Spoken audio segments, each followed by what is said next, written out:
நர்மதாவுக்கு எல்லாரும் சேர்ந்து மஞ்சள் நீராட்டு விழா நடத்துறாங்க. நர்மதாவுக்கு ஆலத்தி எடுக்கிறாங்க. நர்மதாவுக்கு அலங்காரம்லாம் பண்ணி மேடையில உட்கார வைக்கிறாங்க. பட்டாசெல்லாம் வெடிக்கிறாங்க வெளியே. விஜய் டான்ஸ் ஆடிக்கிட்டு நாகஸ்வரம் செட்டோட சீர் எடுத்துக்கிட்டு வர்றாரு. ஹவுஸ் ஓனர் இத பார்த்துட்டு மாமி கிட்ட கேக்குறாரு, இவன் எதுக்குடி சீர் எடுத்துட்டு வரணும்னு. காவேரி மனசுக்குள்ள நினைக்கிறாங்க, இவரு வேற இப்படி அழ குடுக்குறாருன்னு மனசுக்குள்ள நினைக்கிறாங்க. குமாரோட அம்மா சொல்றாங்க, காவேரியோட புருஷன் செய்ய வேண்டிய முறையோட வந்திருக்காருடா.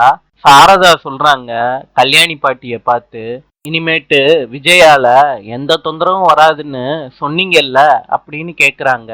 கல்யாணி பாட்டி கேக்குறாங்க, என்னப்பா விஜய் இதெல்லாம்? விஜய் சொல்றாரு, சீரு பாட்டி, நர்மதாவுக்கு நானும் மாமன் தானே, எனக்கும் சீரு செய்யற எல்லா உரிமையும் இருக்கு பாட்டி. விஜய் கண்டினியூவா டான்ஸ் ஆடிக்கிட்டு இருக்காரு. காவேரி மனசுக்குள்ள நினைக்கிறாங்க, ஆளு வேலைய ஆரம்பிச்சிருச்சு அப்படின்னு மனசுக்குள்ள நினைக்கிறாங்க. விஜய் கண்டினியூவா டான்ஸ் ஆடிக்கிட்டே இருக்காரு. நாளை சந்திப்போம்.